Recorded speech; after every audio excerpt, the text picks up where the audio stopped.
Hello and welcome to another morning update live on NTN. Today is Wednesday, the 9th of June, 2021. My name is Jessie Leonce. If you're just joining us on air online, special good morning to you. For those of you watching from the diaspora, St. Lucians out there looking to keep abreast as to what's happening in sweet St. Lucia. It's the Atlantic hurricane season. Elections are on its way.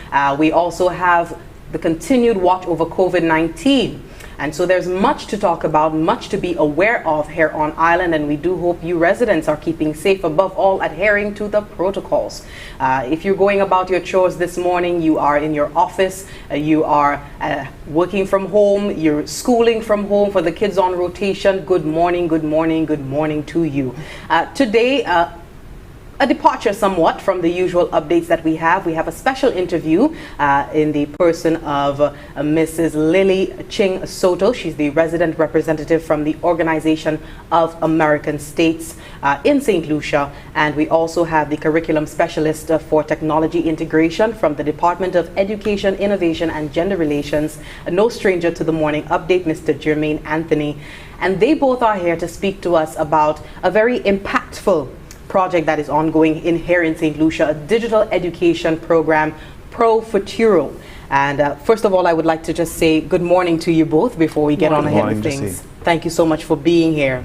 Thank you for having us. It's your first time in studio? It is my first time. Wonderful, wonderful. So you better be good to me. I promise I will. We're talking ProFuturo. Germain, I don't know if you could open the floor. Since your feet have been wet for GIS here already, talk to us about ProFuturo, what this digital education program is all about, its target community, and so on. Yes, I can. And thanks, Jessie. Thanks for having me again. ProFuturo, for those who want to know, well, the ProFuturo Digital Education Program is a program that combines 4 components. And those components include teacher training, they include an educational platform, actual digital content, and of course the equipment that goes along with that. And we have 12 schools that are in a pilot program. Nice. Where this project has been implemented over the last year, and that is benefiting 12 schools, but 160 teachers and nearly 3,000 students. And one of the key components for me is the teacher training that is going on, as it really coincides well with the imperative we have now for transformation of teaching approaches, and the whole need for approaches like blended learning to cope with exactly what the pandemic is creating as a situation for education. So that is a very important project in my view, in that is helping to build capacity at those schools. And we see very soon that the teachers who are benefiting from those trainings will be able to become peer leaders in their schools and their districts. Okay. Mrs. Ching-Soto, this is a collaborative effort. The government of St. Lucia, OAS, and the ProFuturo Foundation based in Spain. Tell us a little bit more about how that has happened. And it's quite timely, especially as we're in this pandemic with the kids learning online and so on. Well, the OAS is the facilitator, and the ProFuturo Foundation, which is ProFuturo, is not only because of my Spanish accent, it is actually an initiative from Spain, from 2 companies in Spain called La Caixa and Telefónica from Spain. And they had this initiative in 2016 in which they were trying to reduce the gap in digital education. So ProFuturo is basically in Africa, in Asia, in Latin America, and in the Caribbean. We are here with ProFuturo and OAS in 5 Caribbean countries, including St. Lucia. And we're basically providing the political dialogue, the technical support, and the help on the ground. Understood. And so far, tell us about the reach. Germain did indicate that in St. Lucia, training is happening for the teachers so far. Give us the scope of the project. I have to tell you that the ProFuturo project is so inspiring to me. I mean, I came here in August 2019, and the launch of the ProFuturo agreement was with St. Lucia in October 2019. launch was in February. The signature was in October 2019, and the launch was in February 2020. We received the equipment at the Ministry of Education of St. Lucia, coming straight from Spain, February 2020. March 2020, schools were closed.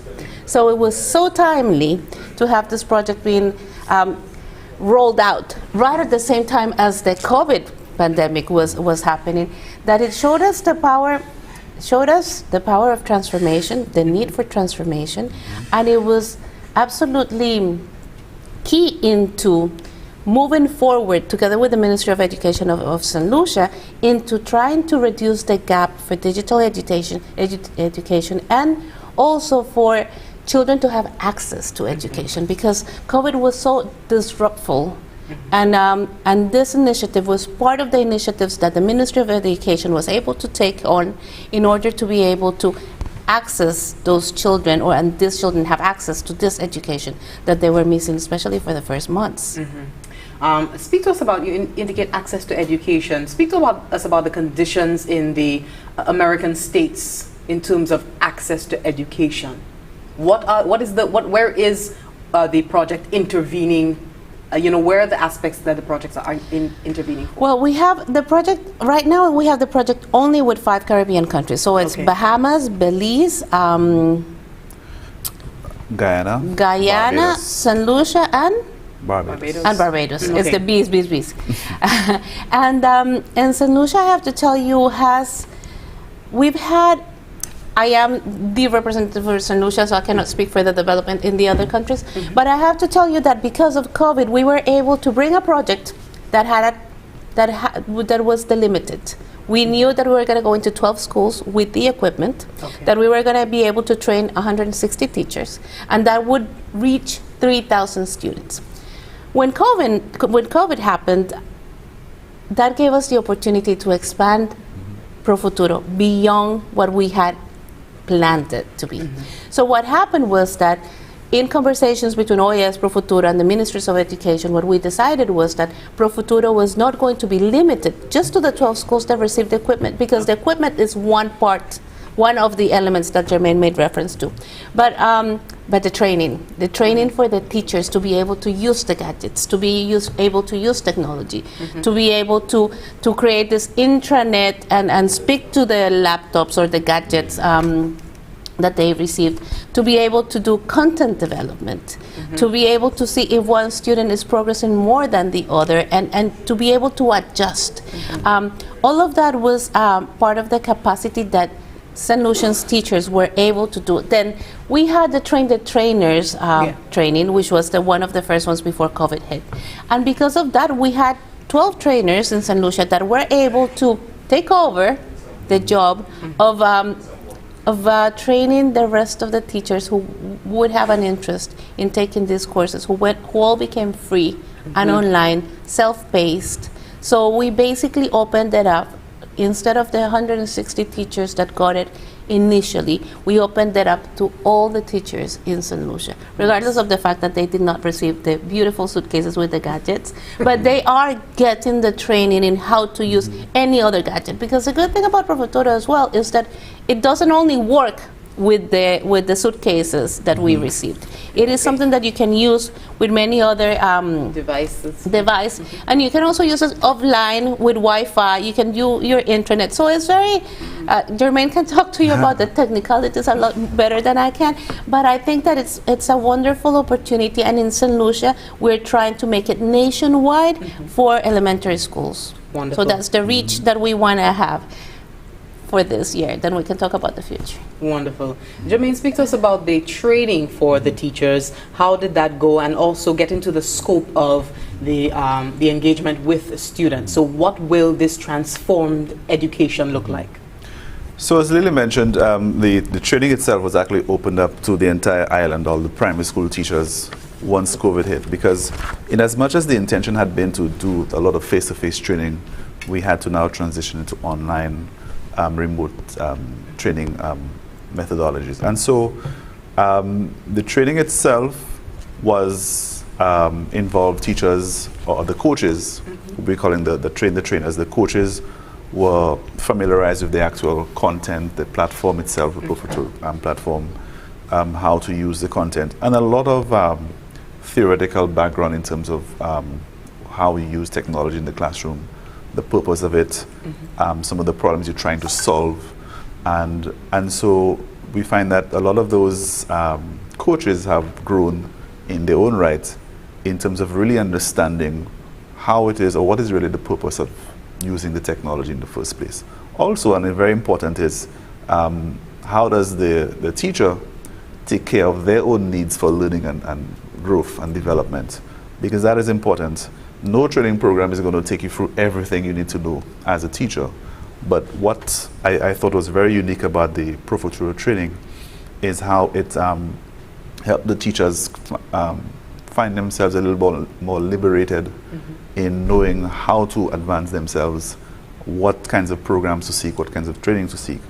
And so the program that we have online, if I can just find this here quickly, goes through different steps. There's the level up, which of course deals with the content, which is the methods and so on. And there's also training in classroom management, both at the basic level and the advanced level. And classroom management is going to be important both in the traditional context as well as the online context, as I'm sure many of our teachers are finding out. And as far as the students are concerned, now that they're back, and hopefully we will remain in the face-to-face setting, we find that the teachers can be a little more comfortable with using the equipment that was provided in the ProFuturo. And even if the schools do not have that specific equipment, the fact that the content can be integrated with other equipment means that the training is not lost.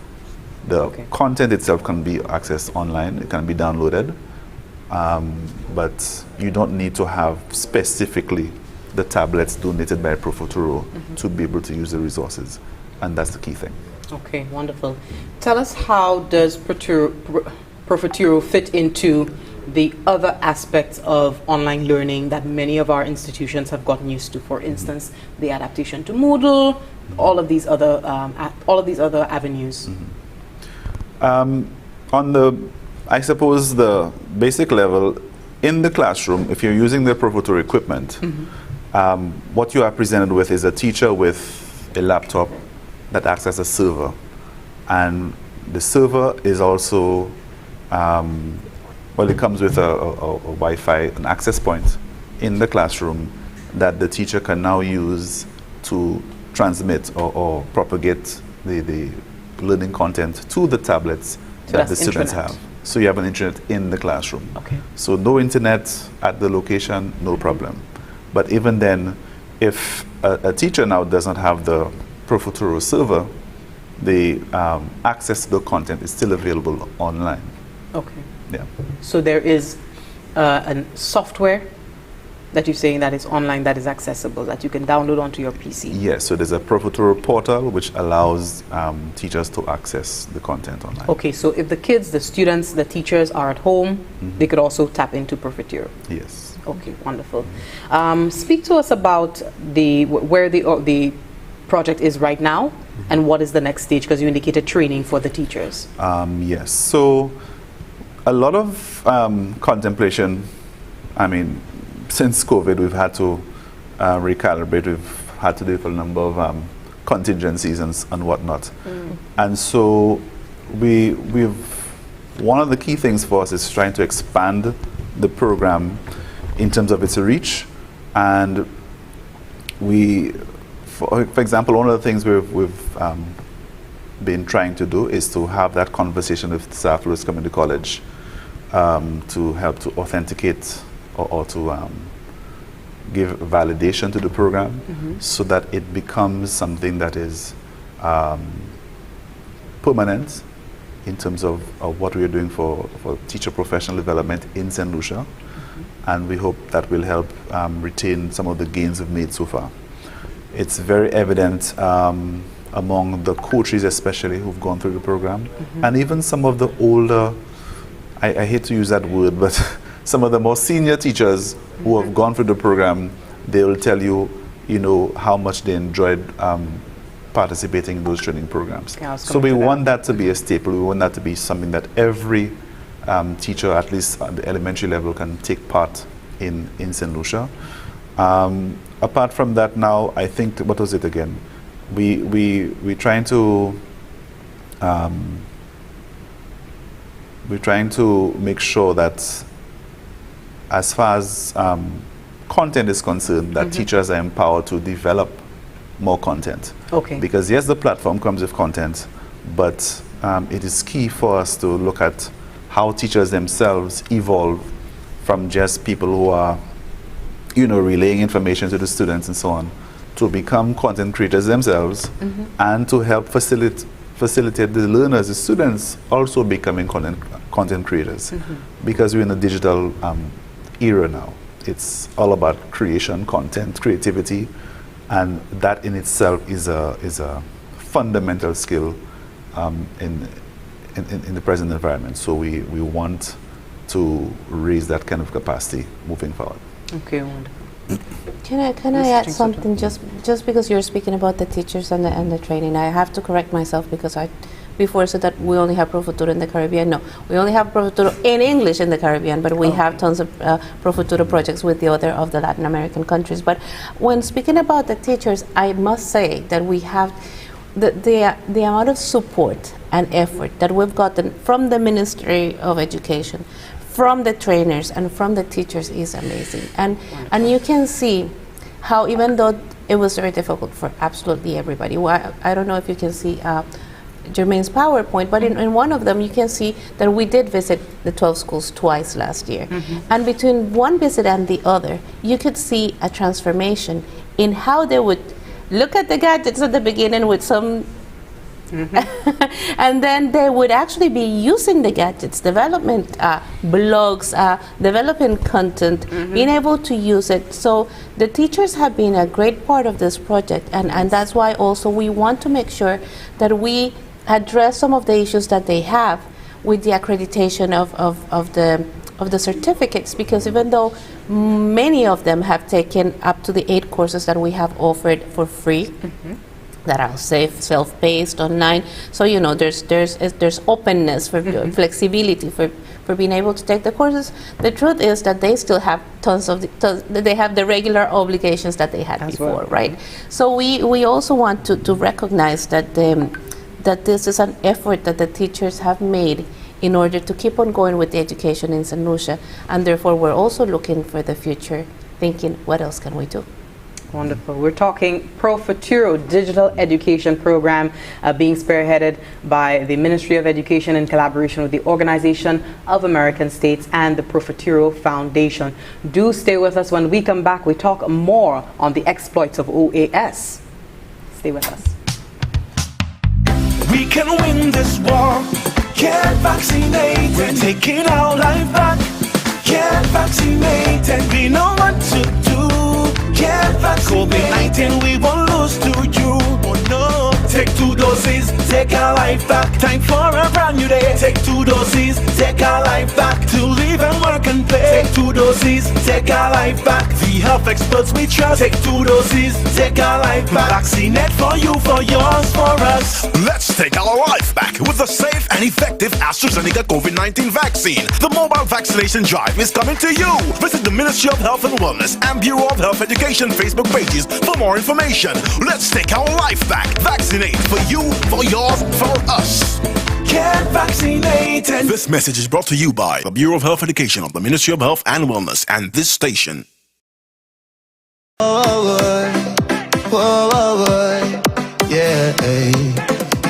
Sons and all the daughters, the island of St. Lucia, the place that's full of culture, beautiful people, good character, big mountains, good for your ganja, driving volcano, you feel you can enter, natural resources, place to remember, right banana cause of a jelly water, no way in this world that I go, nobody can tell me what I know, could I England go near Tokyo, no place like Lucia, no, St. Lucia, my little chacalisco, number one on me list out, even when your own people them hit you, I will never forsake you, sons and all the daughters, the island of St. Lucia, the place that's full of culture.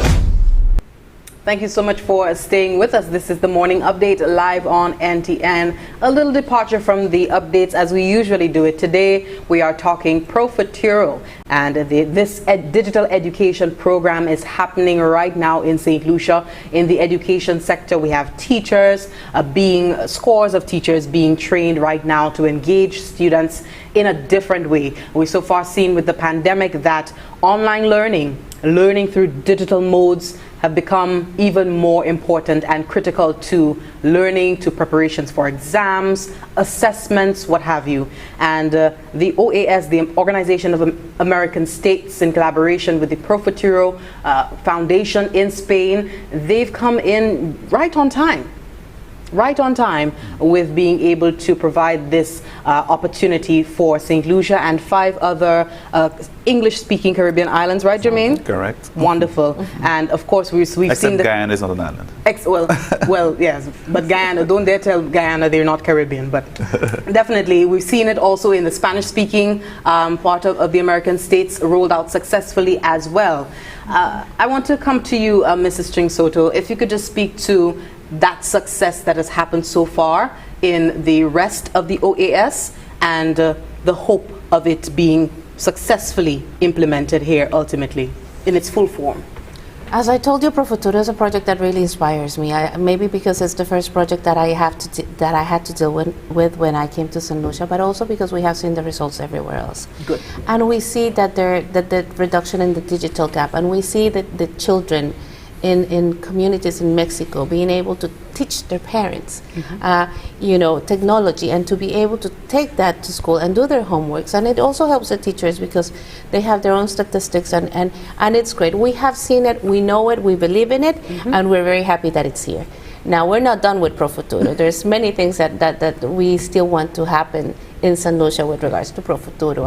And if you want me to compare with the rest of the Americas or with the rest of the countries that are members to the OAS, well, I dream, and I don't want to be quoted but I would love to see children using the equipment on a regular basis, teachers being able to develop their own contents in their classes, and also I would like to see us being able to integrate the complementary resources, because right now with everything that has happened with COVID, there's a lot of initiatives. Many people want to help. Education is a cornerstone for development. So everybody wants to help, and it is also part of our job to be able to create synergy between the initiatives and go forward with ProFuturo. So stay tuned with ProFuturo. We're not done. Hopefully we'll be able to give you more good news about ProFuturo in the future.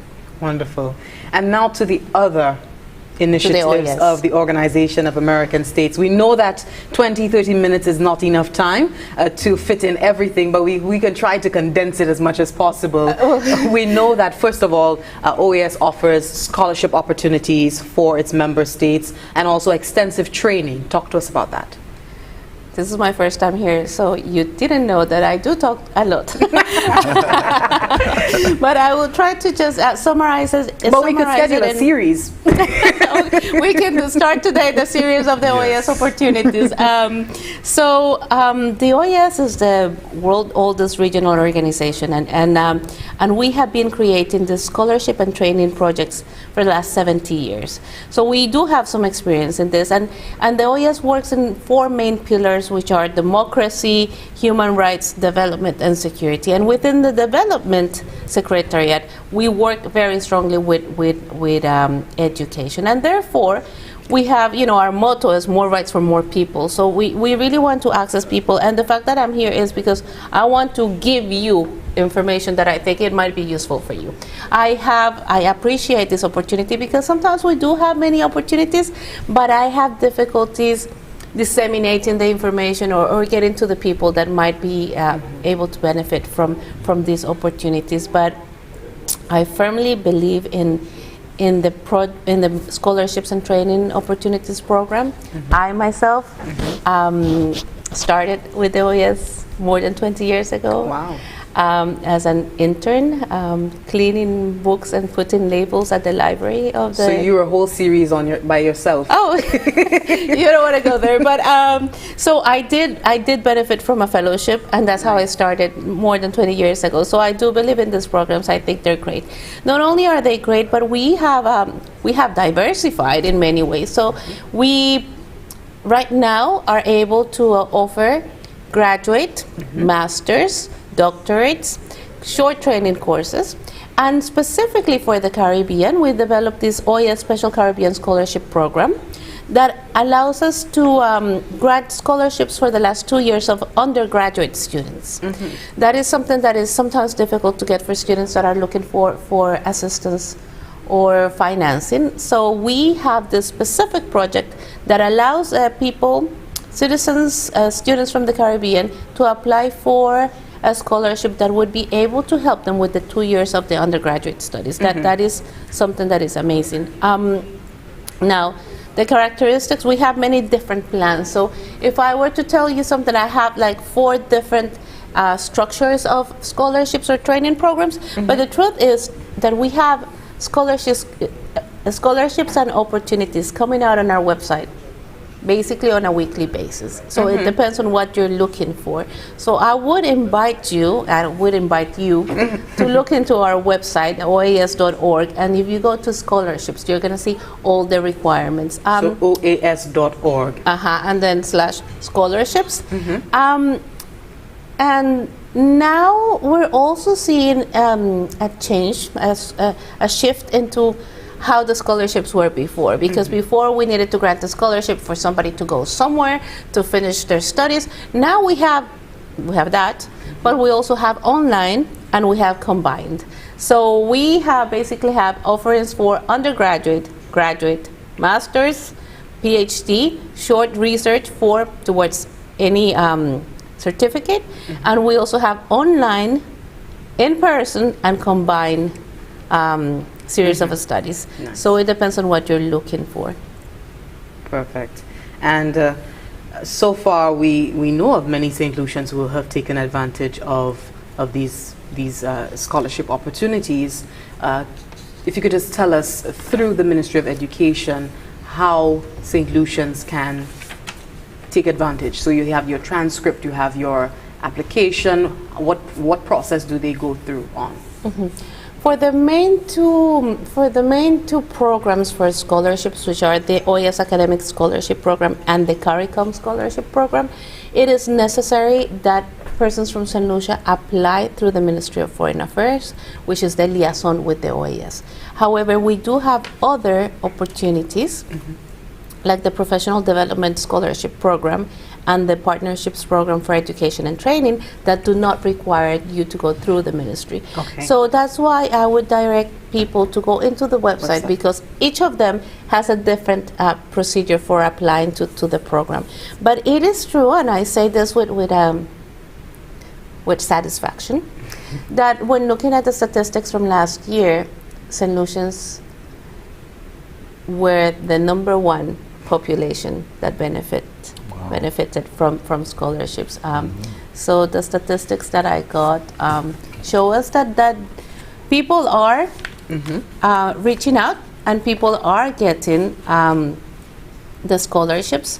They're complementary in nature. They will occasionally, but and now especially with online studying, but in most of the cases they would cover for part of your education and not all of it. But it is, St. Lucians have been applying and have been getting the biggest numbers in awards per country in 2020. But that doesn't mean that you cannot keep on applying. Please do so. I think it looks good on us. I am trying to do as much as I can to disseminate and to invite you to apply, because as I told you, my personal experience, I am from a little country too. I mean, I know that little depends on what you compare it with, but I'm from Costa Rica, and I was always wondering, how am I gonna do this? I want to work there, and just applying, following with the requirements, which are basically to be able to to know the language in which you are planning to study, and to be from one of the member states, is something that opened many doors for me. And I truly believe in it. And I benefited from a 11-month program in Washington, D.C. And that was it. Never went back. Nice. Now, tell us about Left only to come to St. Lucia. No regrets. Exactly, sweet St. Lucia. Unfortunately, And right that's under before pandemic COVID, conditions, exactly. but St. Lucia nonetheless. So tell us about your stint here so far, what you've been able to accomplish, the work, how you've been able to transform your own office. What zhuzh have you brought to your post? My God, it has been quite an adventure. Not only because St. Lucia has been a member state of the OAS since 1979, since independence, and the office was established in 1980. Since then, we were in BG for many, many, many, many years, and we have had a total of 6 representatives, counting me. Before I came here, it had been 10 years without a representative of the OAS on island. So I started slowly trying to get used to the system and trying to modernize a little bit what the office was. We moved offices. We're in Rodney Bay now, closer to the Ministry of External Affairs, Yes.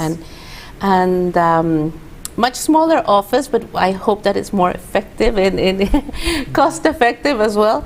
And I have been trying to start with little projects here and there. I have to tell you that ProFuturo, where we're working with women's rights, we're working with persons with disabilities, we're doing OAS is doing trainings with government officers on human rights and discrimination. We're also working a lot with commerce, with small, medium, and enterprises. We're trying to do, right now, we have a platform with WhatsApp Business and trying to help, we're trying to help with agriculture. So we have, you know, we Hand have in everything. in it, yes. But ProFuturo is very close to my heart. And, and that is the project that we have given the most visibility so far. But we are doing, we're working a lot with resilience and with emergency management. Just yesterday we had a chat with the OAS about hurricane season Yes. and SEDEMA. And so I think we are working a little, well, we can have many more conversations about everything we're doing. Absolutely. I look forward to having you here again to give us updates and more updates. But just to wrap up with ProFuturo, Germain, if you could just reiterate the plans going forward for ProFuturo, and just to give parents, teachers, all stakeholders involved the guarantee that this project is here to create great impact. Yes. So ProFuturo, from its inception, it was about bridging the digital divide, digital gap, you know, getting access to the digital technology to more students, learners, and ultimately society. And it's doing that. It is not sufficient to attempt to do that with just equipment. You have to do that with equipment, yes, but the necessary platforms to sustain the transactions you want to do. You need to have teachers, educational leaders who are trained, who are competent, who know how to use those resources. And of course, you need the digital assets themselves. You need to have the content that the students are going to learn from. So ProFuturo combines all of these things. And what we want to do from here moving forward is to scale out, to increase the reach of the ProFuturo program to all elementary schools. And that is I think our mission for 2021 moving forward. When we get to 2022, 23, we will probably grow that vision into something even bigger. Wonderful. Yeah. Final words before we part, Mrs. Ching-Soto. No, we're dreaming big. we really are. We certainly are, and I hope that we can help in transforming things and in making things easier. But one of the things that I want to tell you from the OAS perspective is that the OAS is here. The OAS is not something that is in Washington, D.C., very far away from you. I am here, and I'm happy to be useful and to get closer. So if you have any questions, if you have doubts, just reach out. We're here. Because of COVID, we're mostly working from home, but we are here. We're here via email, and that's one of the things that I want people in St. Lucia. And you're on Facebook as well? We have Yes. Facebook. Instagram. Yes. You know, we have Facebook, we have Instagram, and we have Twitter. And I think that those are very important means of communication nowadays. And every time that I receive a new scholarship opportunity, I do post it. And I do invite anybody who's interested and wants to pursue some kind of degree or some education or training to come to us, look into our website and apply. Wonderful. Thank you very much, both of you, for coming in, sitting with us and talking to us about ProFuturo. And we do thank the ProFuturo Foundation, the Organization of American States, the Ministry of Education, all stakeholders involved in making this a reality, especially in these times that we're living in for the kids, for the students, in transforming education the digital route. Mrs. Lilly Ching-Soto, Resident Representative in the Organization of American States, OAS, and Mr. Germain Anthony, Curriculum Specialist for Technology Integration from the Department of Education, Innovation, and Gender Relations. It's all the time we have for now. Well, for today, I'd like to thank you so much for tuning in. Like I said, something a little bit different from the ordinary on the mornings, but we will be sure to bring you tomorrow morning, God willing, the latest updates from the government of St. Lucia, in addition to the good work that we're having with our stakeholders in the organization OAS. So I'd like to thank you so much for watching. Keep safe, continue to adhere to the protocols until we meet again. Jessie Leon signing off. Goodbye. Continue to stay tuned to NTN for more programming from the government of St. Lucia.